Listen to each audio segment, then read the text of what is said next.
Hey, you wouldn't happen to have any bread, would you? No, don't answer that. I know you don't, because there isn't any. Well, come on then. Let's get started. It is May 2nd, 1789. The French Assembly has just convened at Versailles to address France's financial crisis. The deputies are in attendance, but where are the representatives of the commoners? King Louis XVI sits upon his throne looking rather irritated that this meeting is even taking place. After all, he is the King of France, and it is his absolute right to rule with no input from peasants or shopkeepers. But alas, things haven't been working out so well for the Bourbon dynasty lately. Louis's great-grandfather, Louis XIV, had ruled over France for 72 years, longer than any other monarch in European history. And during his reign, France had become a great power, both culturally and militarily. But this prosperity came at a cost. In order to keep up appearances and win wars, France went into massive debt. And when Louis XIV died in 1715, his grandson Louis V inherited a debt-ridden country. Over the next few decades, things got even worse. France's treasury was completely depleted, and the economy was going down the tubes.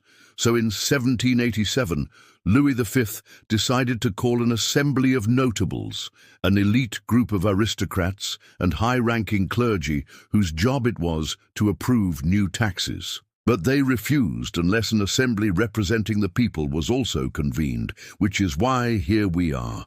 On the king's left sits the representative of the nobility, the Marquis de Montespan, a 66-year-old aristocrat who is far too concerned with keeping his powdered wig perfectly coiffed to care about anything else. Next to him sits the representative of the clergy, the Archbishop of Cambrai, a 59-year-old prelate who is horrified that someone would question the divine right of kings. Across from them on the king's right sits Jacques Necker, a 63-year-old banker and financial advisor to the king. He's a commoner, but he's made a fortune advising rich nobles and corrupt politicians.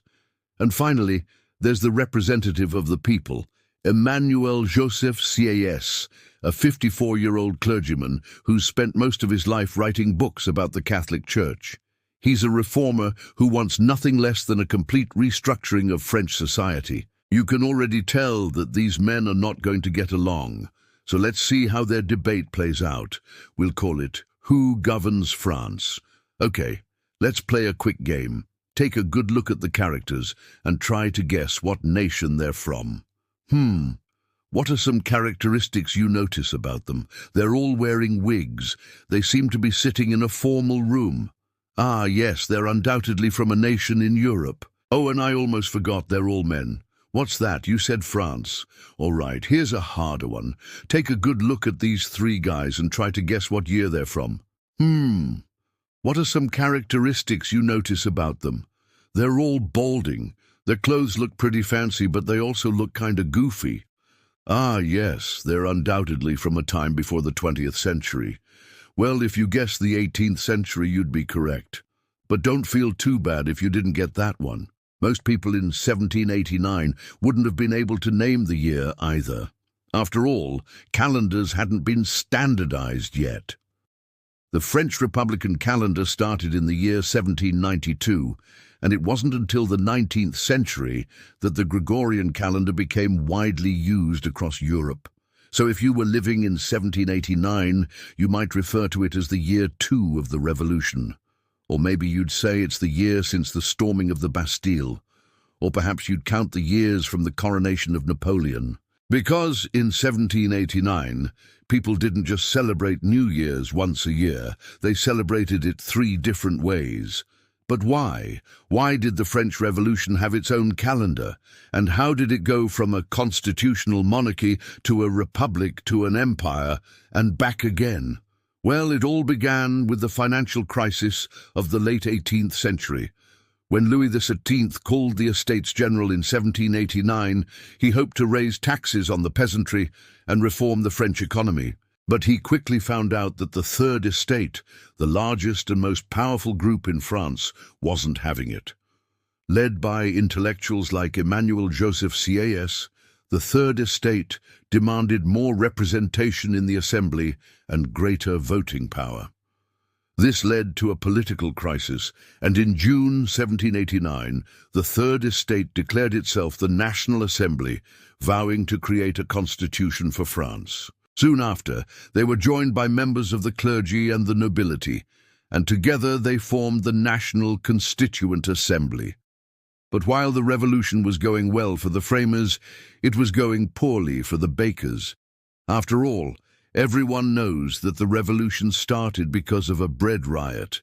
Unfortunately, that's not true. There were indeed many bread riots throughout the late 18th century, but the revolution didn't start because of one. Instead, the revolution started because of a meeting. And that meeting didn't even take place in France. You see, the French Revolution was actually caused by American independence. Here's how. For the last half-century, France had been funding America's war against Britain, and they were starting to regret it. In 1784, the French government realized that they couldn't afford to keep supporting the Americans, but George Washington wasn't ready to give up just yet. He needed one more year of funding to win the war, and so the French government agreed to foot the bill. They appointed a new minister to oversee French-American relations, a man named Jacques Necker. And though he eventually grew to love his post, at first he hated it. He despised the wasteful Americans, and he was furious that they were draining the French treasury. But over time, he came to appreciate the ideals of liberty, equality, and fraternity, and he decided to bring them back home. Now, this wasn't an original idea. Enlightenment thinkers had been promoting these ideas for decades. But unlike his predecessors, Necker had the power to do something about it. And so, when the Assembly convened in 1789, he took the opportunity to propose sweeping reforms. Unfortunately for Necker, the other nobles weren't so enthusiastic, and so he resigned in protest, inadvertently helping to kick off the revolution.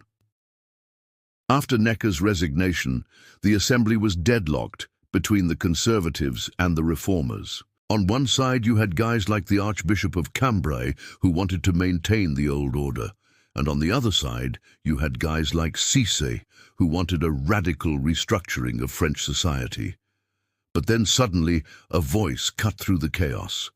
It was a voice that boomed like thunder and shook the very foundations of Versailles, and it demanded that the king sign the National Assembly's new constitution. Well, I'm sorry, I must have misheard. The voice wasn't booming at all. It was actually pretty quiet, and it belonged to a timid clergyman named Emmanuel Joseph Sieyès. Okay, class is in session, so pay attention. The French Revolution was not a sudden explosion of violence. Instead, it was the result of decades of social and intellectual ferment. When the revolution eventually erupted, it swept away centuries of tradition and ushered in a new era of political thought. Unfortunately, this new era didn't last long. Within a decade, France would turn from a constitutional monarchy into an absolute empire. And within 2 decades, Napoleon would be crowned emperor. But despite the brevity of the revolution, its impact was profound. From the Declaration of the Rights of Man and Citizen to the Reign of Terror, the French Revolution changed the course of modern history. So to learn more about it, stay tuned for more information.